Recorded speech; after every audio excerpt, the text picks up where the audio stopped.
Nintendo Creatures Incorporated, Game Freak Incorporated. Game Freak Stars. And here we have a little silhouette running at us, and it's a Pikachu. Who would have thought? And it's red for some reason, and then it's surfing there, which I find pretty cute. And then the underside of the Pikachu is red, and then it's flying on balloons. Just like that really annoying card back in base set DCG. And then it is going to, Fries there, but yeah. Hello, everyone, and welcome to a brand new series that I've been working on. It's the reason, or one of the reasons, I guess, that I haven't really been uploading that much recently. But I've been wanting to do this for quite a while now, and as you saw in the title, it's called Let's Glitch, or not Let's Glitch. I'm thinking of MissingnoXpert series. By the way, MissingnoXpert, I gave you all the credit for, or most of the credit for everything I know about glitching. But the idea of the series was originally his, and I just want to credit him because he's the first person I ever subscribed to on YouTube. In fact, I got a YouTube account just so I could like his Let's Glitch Pokemon Yellow videos. And yeah. So anyway, this is called Glitching Fun in Pokemon Yellow because I don't want to directly rip off his title, Let's Glitch. And the start menu thing's going to reset. Whatever, I don't want to see that. Speed through it because I'm on an emulator. And, well, the continue option is not the one I want here, actually. I'm going to load a state here because I'm not going to start a new game because I want to start from where the first glitch can be done, which is right here in Viridian Forest. And for this glitch we're about to do here, you must have not battled this, bug catcher, that's the word. You must not battle this bug catcher, and you must have made it to Pewter City, though, and bought an escape rope. I bought 2 for some reason, which means I have 2 less Pokeballs to use later on, but yeah, that's my own problem. Just buy 1 escape rope and buy more Pokeballs than anything. Yeah, anyway, I've gone to Pewter City, bought an escape rope, and used the Pokemon Center there, so the escape rope teleports you there. And what we're going to do here is, well, this guy's a long-range trainer, which means he can see you from the maximum distance, so as soon as like he comes on screen, if I was 1 tile above where I'm at currently, he would see me and be like, yo, battle! But now, that's not going to happen, because watch what you can do with these long-range trainers in Generation 1. You go up to here, and you tap your directional arrow on the D-pad, or WASD like I have it set on the emulator, or arrow keys if you haven't reset any of your emulator controls, but yeah, that's besides the point. Yeah, do this, and then I screwed up. Sorry about that. But yeah, it's wow, I suck, and I'm really good at this too. Okay, there. As soon as you hit the directional button, hit start, like as soon as your character stops walking, this will happen, and then you can proceed to use your escape rope, and he will see you. He'll be like, yeah, see you, man, hasta la vista. I'm stupid, I know. But yeah, and then, well, here's what happens. I cannot open my start menu or interact with anything by pressing A, or spacebar in my case, but besides the point, again. Yeah, that is because the game registers as the trainer still walking up to you. So to remedy that, you would have to fight a trainer that walks up to you. If they don't walk up to you and they just see you and talk to you, the game will freeze. But if you let them walk up to you, you'll proceed in the battle and they'll fix it. And when you go back onto the route where the trainer you ran away from was, you will encounter a wild Pokemon based on the and how to explain this? The Pokemon's hexadecimal value, it's like the order they were put into the game and whatnot, the space they occupy in the game's data, will correspond to the last Pokemon you fought. There's that Pokemon's special stat. So for example, if the last Pokemon I fought before I returned to the route and encountered the Pokemon was special stat of 1, I would encounter a Rhydon because Rhydon occupies hexadecimal slot 1. It was the first Pokemon put into the game, fun fact. First Pokemon ever created. But yeah, so... But I'm going to go back to Viridian Forest, and since I have not walked in front of any trainers or anything that walk up to me, I can freely go back into the forest without being encountered yet by the Pokemon, the special Pokemon, as I like to call them. But what we're going to try to find here is the level 4 Caterpie, because level 4 Caterpie special stat corresponds with the hexadecimal value of a certain Pokemon. And the reason this Pokemon is usually taken over others is because unless you have like a level 2 Caterpie, which I don't, I just have my Pikachu here. Level 4 Caterpie. So we're going to proceed to growl it 6 times because, yeah, what's it called?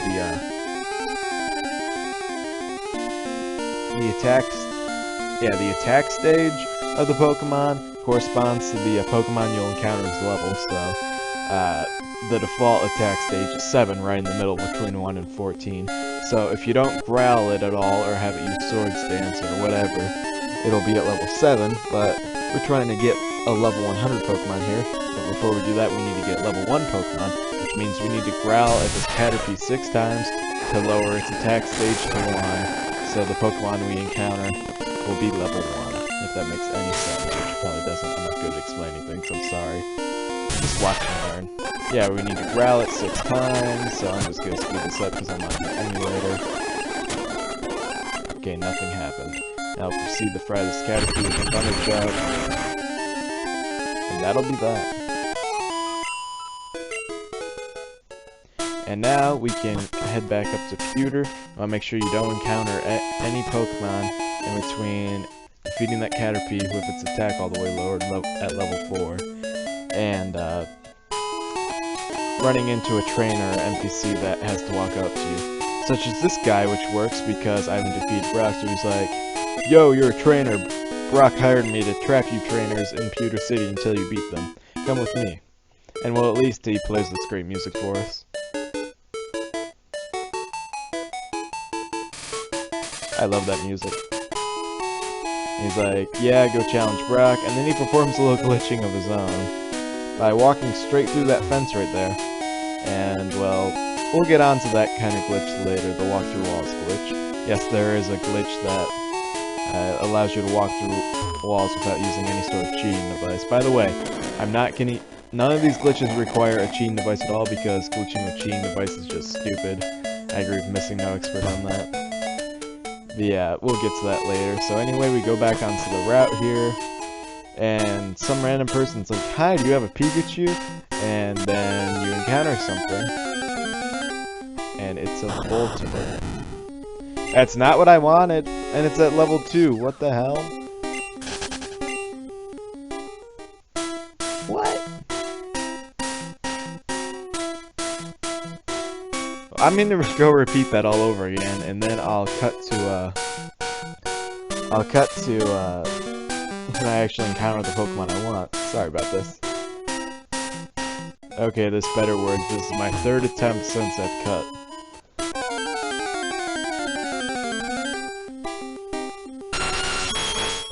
Is it? Yes! Finally! I kept getting like level 2 Nidokings and crap because the Caterpies I fought, I could only lower their attack by 5 stages since their attack was already so low since they're a Caterpie, for Christ's sake. But yes, finally I got a level 1 Nidoking. And the thing about this Nidoking, well, I'm gonna growl it a bunch because a quick attack would kill it and a Thunder Wave doesn't affect it. Yeah, I'm just gonna speed through growling this, but yeah, Thrash is just used. You want to be able to use Thrash because Thrash, after it locks you into the attack, so you keep using it, but then after a couple attacks, it'll confuse the user, and we want this Nidoking to hurt itself in confusion because my Pikachu is too strong to attack it and not take it out. Since level 1, it maybe a Nidoking, but still level 1. Yeah, so like I was saying earlier though, the Pokemon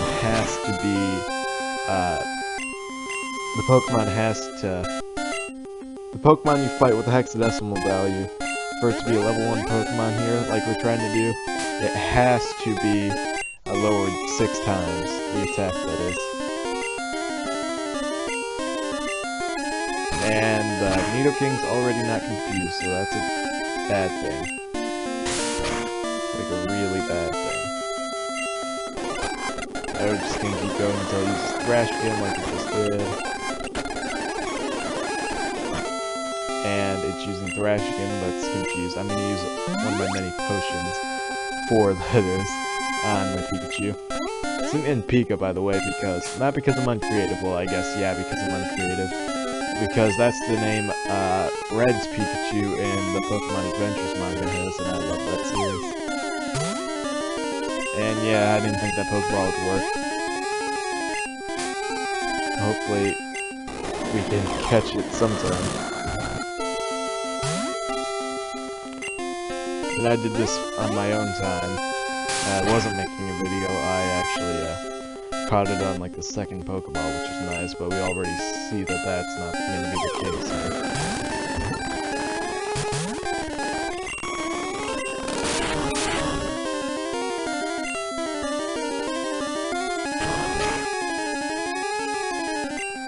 Try another one. And Nidoking was caught. Level 1 Nidoking. And yes, I will give it a nickname. I will call it Kaiser because I like Germany. Kaiser is the German word for emperor, I believe. I don't know, it's used in Crusader Kings too. And, no, not Kaiser, Kaiser. And I just like it for Nidoking. And then a female, the Empress in Germany is called a Kaiser, and so that's why I nicknamed my Nidoqueen. That's besides the point. So anyway, as you can see, we can now open our start menu and press A on things. Usually that'll be fixed if you like once you like go in front of the trainer that has to walk up to you so you can do this. Usually it'll be fixed after that, but since we didn't actually fight the guy, it didn't fix that problem, but it did allow us to encounter a Pokemon down here. Yeah, you can only do this in yellow, by the way. Well, the way I did, at least, because that long-range trainer down there is exclusive to yellow. Yeah, now we have a level 1 Nidoking. And the thing about this, stats are all the same at 6. The thing about this is that you're not supposed to be able to encounter any Pokemon at level 1 at all in Generation 1. In Generation 2, I think also. Yeah, so actually, what we're going to do now is called the Experience Underflow glitch, and since Pokemon are not supposed to be level 1 in this game, this thing actually has negative experience, negative 56 experience points, I believe, so we have to have it gain experience, but not more than 56 or higher. So yeah, this Pidgey here should work, I think. And we switch it out to Pikachu, and proceed to fry with Thunder Shock, and Kaiser gained 30 experience points. See? Whoa! Kaiser grew to level 100! That's because when the, after it gains experience, but if it doesn't go into the positives, because if it gained 56 experience or higher, it would just go to level 2. But the game's like, oh shit, this thing has negative experience. The game just realizes that, so then it just is like, oh, I don't know what to do, and then it just tacks on millions of experience points, well, I guess hundreds of thousands, not millions, but it gets the Pokemon right up to level 100. So yeah. Sorry about the awkward cut there. Something came up, sorry about that.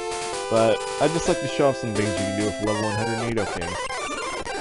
You can thrash your rival, quite literally so in fact.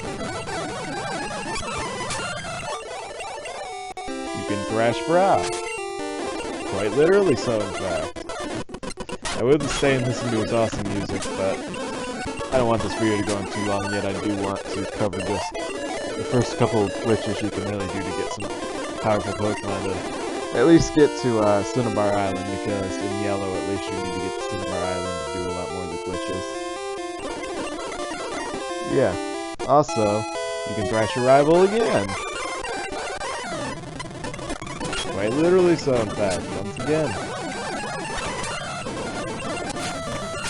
These Pokemon are very powerful, don't worry about it.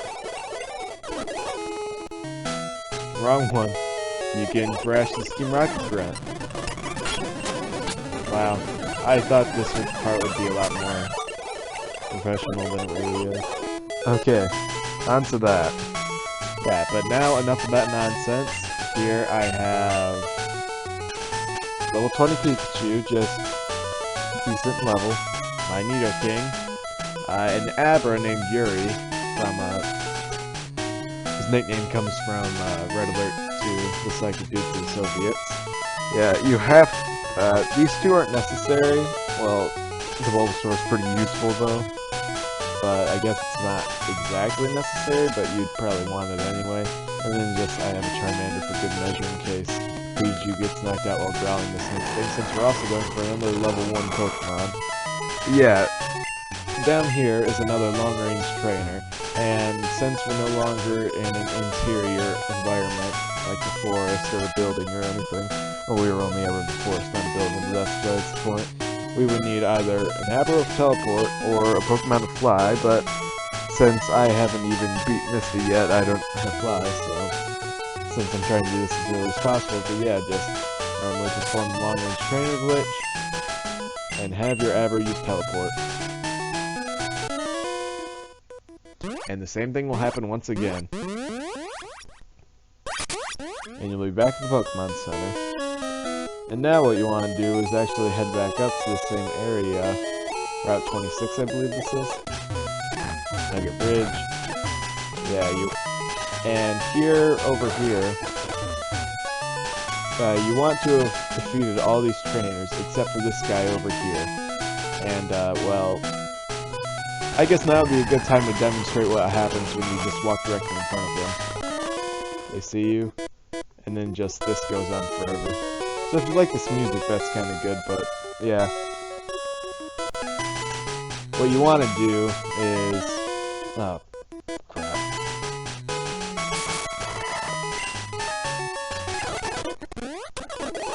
What you want to do is go back up to that route. 1 second here. And be at least 2 spaces away from him, so he walks up to you. And then it, like, registers that as being when the long-range trainer is walking up to you. It'll make everything all nice and peachy again. And then this guy has a Slowpoke that has a special stat that matches up with a hexadecimal value of a certain Pokemon, a certain mythical Pokemon that is kind of difficult to get otherwise. Yeah, we want it to be a level 100 again, so we will proceed to growl the Slowpoke 6 times. Hopefully it doesn't knock out Pikachu by then. Might. Okay, I'll just go and Super Hot just to confirm. Okay, yeah. Sorry, Super Hot, you're going down. But now that that's happened, we can proceed to have Nidoking crash this Slowpoke. And now that we've done that, we can go... well, actually, now you can open your start menu once again. And, well... I'm actually going to teleport back to Cerulean since I want Pikachu to, I want Pikachu to... what are the words I'm looking for? I want Pikachu to not be fainted so I can have it use Thunder Wave on the Pokemon, make it a lot easier to catch. Since until we can encounter MissingNo and get unlimited amounts of items, that'll be a problem we're facing. But yeah, here you have. With your ability, you could become the top leader in Team Rocket. And that's what the dude at the end Nugget Bridge says after you defeat him. And here we have a level 1 Mew. And, well... that's the only way you can get Mew in this game, is like glitchy, since I don't think that event's going on anymore where you can get a Mew from... where was it, Toys R Us or something? I don't know. I wasn't around back then, I'll be honest. I'm only 15. Well, actually, I'll be 15 in 2 days. Yeah, that's besides the point, though. So yeah, the reason you probably want this Bulbasaur here is so you can use Leech Seed, which will slowly drain the health out of this Mew. So yeah, let's just have that go on for a little while. And since it's paralyzed, and once its health gets about into the yellow, I'll start throwing Pokeballs again. see here. Item, Pokeball. And maybe we can catch it. I guess I spoke too soon.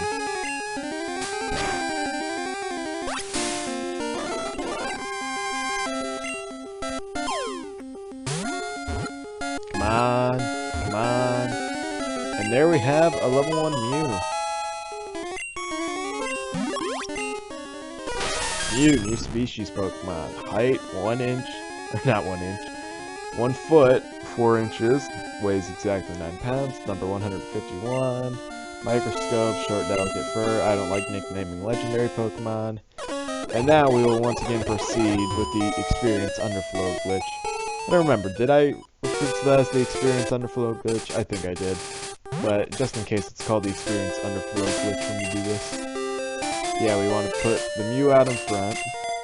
Probably should have gotten healed at first, but it's whatever. Yeah, we want to put the Mew out front. Encounter something. Switch in a lot of things. Oh, that back sprite looks horrible. And just go into all your things because Pokemon are a bit higher level out here, so... Oh, I did not mean to run. Why did I do that? Force of habit, I guess. Okay, well... Yeah. Sorry about that, I'm stupid. Yeah, just... And then proceed to Nidoking Smash. Or Thrash, rather. And as you can see there, Mew grew to level 100. Now the problem with this is that stats all over, well, stats are pretty evenly distributed. Well, I think its base stats are all the same, so its defense IVs are kind of poor. Or EVs, I think they're called in this generation. Yeah, that's besides the point really though. So what can you do with a level 9, or level 9? I'm just thinking of statement 9 because that's what I'm about to load. A level 100 Mew. You can destroy Misty with it.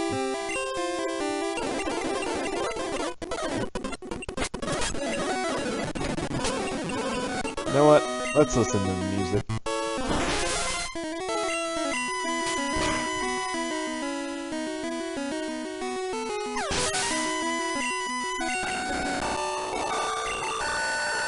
Okay, the music didn't sound too good there. I can't believe I laughed over it. You can have this Cascade badge. Get money. Yeah, that's pretty much the basics of starting your glitching career.